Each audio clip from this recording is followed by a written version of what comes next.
personal service of another, like halimbawa, kasambahay. Yan, hindi po applicable sa kanila to. Hindi rin po entitled sa SIL ang mga empleyadong tinatawag na field personnel. Wala din pong service incentive leave sa kumpanya kung saan less than 10 ang empleyado. Okay? At hindi na rin po magbibigyan ng SIL ang mga empleyado na ini-enjoy na yung VL na at least 5 days in 1 year. Okay? So kung meron na kayong VL na 5 days in 1 year, wala na kayong SIL.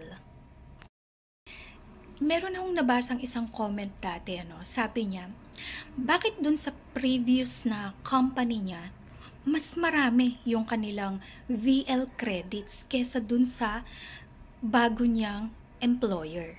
Alam niyo po, ang pagbibigay ng vacation leave credits o iba't ibang klaseng leave credits maliban sa SIL ay considered pong management prerogative.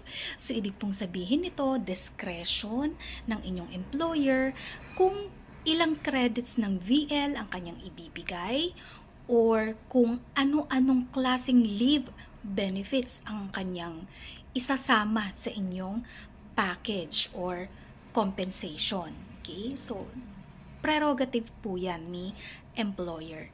Kaya hindi po ninyo po pwedeng pagkumparahin yung dalawang kumpanya kung bakit mas malaki o mas marami yung ibinibigay na leave credits nung dati nyong pinanggalingan kaysa sa present employer ninyo.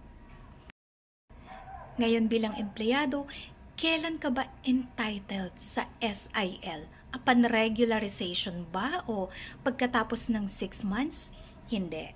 Ikaw ay magkakaroon ng SIL after 1 year of service. So kung entitled ka na sa SIL halimbawa, pero after 1 year, hindi mo siya nagamit. So, meron kang 5 days pa rin at the end of the year kasi hindi ka nagbakasyon or hindi ka nag-leave.